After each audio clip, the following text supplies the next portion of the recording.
सुनीता अपने ठेले के आगे खड़ी होकर गर्मा गर्म आलू के पराठे बना रही थी।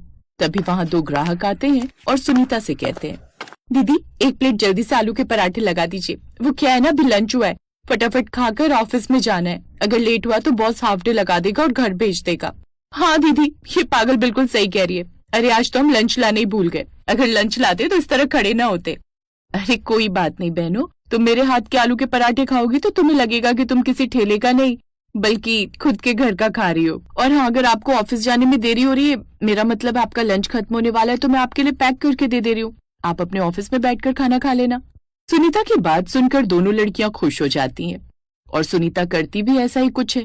वो उन दोनों लड़कियों का लंच पैक कर देती है और दोनों लड़कियां सुनीता को 80 रुपए देकर वहां से चली जाती हैं।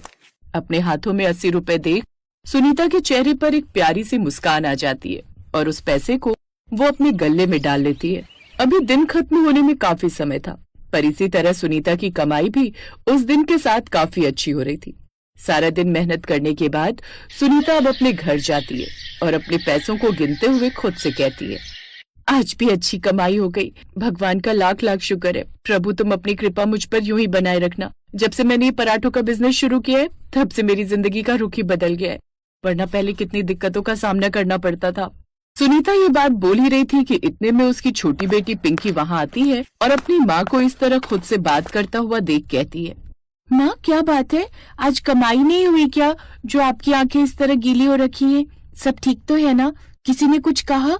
अगर किसी ने कुछ कहा तो मुझे बता दो, मैं उसका सर फोड़ दूंगी। पापा हमेशा मुझे सिखाते थे कि अगर आप गलत नहीं हो तो उसके घर में घुसकर मार कर आओ उसे। अरे मेरी छोटी डॉन, मुझे किसी ने कुछ नहीं कहा, बस ये आंख नम इसलिए है क्योंकि आज तेरे पिताजी की याद आ गई। पराठे का बिजनेस करना उनका सपना था, लेकिन शायद भगवान ने उस समय हमारा साथ नहीं दिया और वो चल बसे। पर देख, उनके जाने के बाद मैंने उनका सपना पूरा किया और उनका सपना एक और है कि मैं तुझे अच्छे से पढ़ाऊं लिखाऊं और इस काबिल बनाऊं कि हम लोग अपना ये ठेले का बिजनेस एक बड़े होटल में चेंज कर सके। आप चिंता मत करो माँ, मैं हूं ना, मैं खूब पढ़ूंगी और अपने छोटे से ठेले को एक बड़े से रेस्टोरेंट में बदल दूंगी। पिंकी की ये बात सुनकर सुनीता मुस्कुराने लगती है और वो उसे गले से लगा लेती है। इस तरह अब दोनों माँ बेटी थोड़ी देर हंसी खुशी से बात करने के बाद खाना खाकर जैसे ही सोने जाते हैं, वैसे ही सुनीता की सास गंगा का सुनीता के फोन पर फोन आता है। प्रणाम माँ जी, कैसी हैं आप? इतने समय बाद आज आपने मुझे याद किया। वो इसलिए बहू क्योंकि जब से तू शहर गई है तब से तो हमें भूल ही गई है। मेरा मतलब है कि जब से मेरा बेटा मुझे छोड़कर गया है तब से ना जाने तू अपनी बेटी के साथ ऐसी कौन सी दुनिया में विलीन हो गई जो तुझे अपने ससुराल वालों का ख्याल ही नहीं। अरे तेरे ससुराल में अब मेरे अलावा बचा ही कौन है? तेरे जेठ और जेठानी तो वैसे ही अलग हो गए। मैं बेचारी बुढ़िया गांव में अकेली पड़ी हुई हूँ। अरे कभी कभी अपनी सास को भी याद कर लिया कर। नहीं माँ जी, ऐसी बात नहीं है। अरे मैं तो हमेशा से ही आपको अपने साथ रखना चाहती थी, पर आपने कभी भी मुझे अपनाया ही नहीं, क्योंकि मैंने लव मैरिज जो की थी। आपने हमें पहले ही घर से बेदखल कर दिया।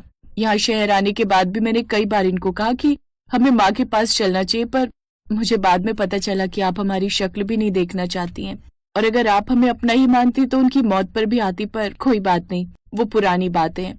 अगर आप गिले शिकवे दूर करके हमारे साथ रहना चाहती हैं तो आपका मोस्ट वेलकम है। बुरा मत मानना बहू, लेकिन तेरी जबान 6 गज से भी ज्यादा लंबी है। और हाँ, रही बात आने की, तो मैं तेरे पास आ रही हूँ क्योंकि तेरे जेठ जेठानी ने मुझे घर से निकाल दिया। मेरे कर्मों की सजा मुझे मिल चुकी है, इसलिए मैं अपनी छोटी बहू और अपनी पोती के साथ रहना चाहती हूँ। सास की बात सुनकर सुनीता कुछ नहीं बोलती और उसका मोस्ट वेलकम करने के लिए तैयार हो जाती है। अब अगले दिन गंगा गांव से शहर आ जाती है, जहां वो अपनी बहू को सुबह से लेकर शाम तक बाहर रेडी पर आलू गोभी और भी कई तरह के पराठे बेचते हुए देखती है। गंगा अपनी बहू का ठेला देखकर खुश तो होती है, लेकिन उसके मन में लालच आ जाता है। वो सोचने लगती है कि सुनीता इतनी अच्छी कमाई कर रही है तो क्यों ना वो खुद ही इस बिजनेस को संभाल ले।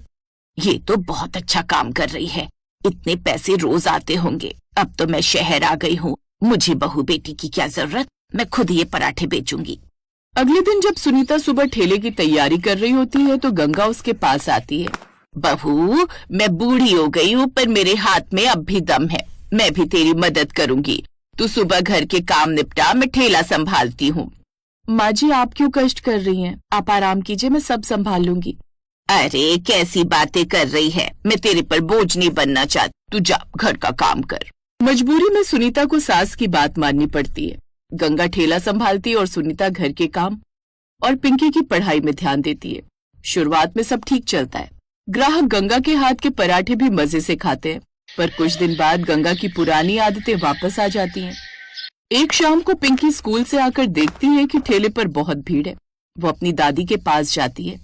दादी, आज इतनी भीड़ क्यों है और ये लोग लाइन क्यों लगाए हैं? अरे पोती, तेरी माँ पराठों में थोड़ा कम मसाला डालती थी, मैंने थोड़ा ज्यादा मसाला डालना शुरू कर दिया है, इसीलिए लोग अब ज्यादा आ रहे हैं। पर असलियत कुछ और थी। गंगा आटा और तेल बचाने के लिए पराठों का साइज छोटा कर रही थी और उसमें आलू की फिलिंग बहुत कम डाल रही थी। वो ग्राहकों को वही पराठे 50 रुपए में बेच रही थी जो सुनीता 40 रुपए में बेचती थी। ग्राहकों को लगता था कि दाम बढ़ गए हैं। अरे बुढ़िया, ये क्या दे रही है? ये तो बस आटे का टुकड़ा है, आलू कहाँ है इसमें? अरे ज्यादा बकवास मत कर, खाना है तो खा वरना निकल यहाँ। माँ, दादी तो ग्राहकों को डांट रही थी और पराठों में आलू भी बहुत कम था। क्या कह रही है पिंकी? मुझे तो लगा था माँ जी सब अच्छे से संभाल रही होंगी।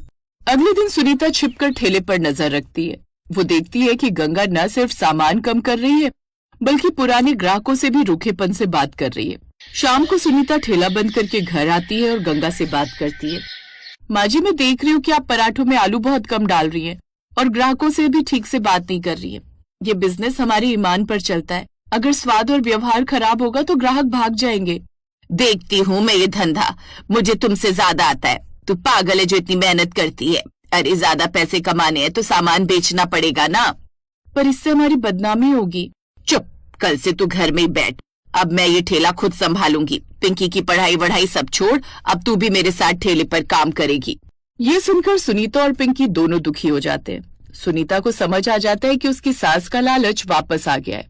उसी रात सुनीता अपने पति की पुरानी डायरी देखती है जिसमें एक जगह लिखा था, अच्छा पराठा वो नहीं जिसमें ज्यादा आलू हो, अच्छा पराठा वो है जो बनाने वाले के प्यार से बनाओ। अगले दिन गंगा अकेले ठेला लगाती है। पहले कुछ ग्राहक आते हैं, पर जब उन्हें पता चलता है कि पराठों का स्वाद बदल गया है और दाम बढ़ गए हैं तो वो वापस चले जाते हैं। एक हफ्ता बीतते बीतते गंगा की कमाई बहुत कम हो जाती है। पता नहीं क्या हो गया है इन ग्राहकों को, लगता है किसी ने नजर लगा दी है। तभी पिंकी अपनी दादी के पास एक गिलास पानी लेकर आती है। दादी, मैं आपके लिए पानी लाई हूँ। माँ ने कहा है कि आपको प्यास लगी होगी। दादी, आप परेशान मत होइए। पता है, जब माँ पराठे बनाती थी तो वो हर पराठे पर ग्राहक के लिए एक छोटी सी मुस्कान भी लगाती थी, शायद इसलिए लोग वापस आते थे। पिंकी की मासूमियत भरी बात सुनकर गंगा को अपनी गलती का एहसास होता है। वो समझ जाती है कि पैसा बचाने से ज्यादा जरूरी चीज ग्राहक का विश्वास है, जिसे उसने अपने लालच में आकर तोड़ दिया। पिंकी बेटा, तू बिल्कुल सही कह रही है, मैंने तो पैसों के लालच में तेरा और तेरी माँ का बिजनेस खराब कर दिया। शाम को जब सुनीता घर आती है, मुझे माफ कर दे बहू, मेरे लालच ने मुझे अंधा कर दिया था। अब मुझे समझ आ गया है कि मेहनत और ईमानदारी से कमाया गया पैसा ही सबसे मीठा होता है। कल से तू ही ठेला संभाल, मैं तेरे लिए पराठों का मसाला तैयार करूंगी। अगले दिन से गंगा ठेले पर नहीं बैठती बल्कि घर पर सबसे बेहतरीन मसाले पीसती है और पराठों के लिए स्वादिष्ट आलू की सब्जी तैयार करती है। सुनीता फिर से अपना ठेला संभालती है जिसमें उसका प्यार और ईमानदारी दोनों शामिल होते हैं। जल्द ही ठेले पर फिर से ग्राहकों की भीड़ लगने लगती है और सुनीता का बिजनेस पहले से भी ज्यादा चलने लगता है। वो जानती थी कि उसके ठेले पर सबसे जरूरी मसाला लालच नहीं बल्कि स्नेह और अच्छी नीयत थी।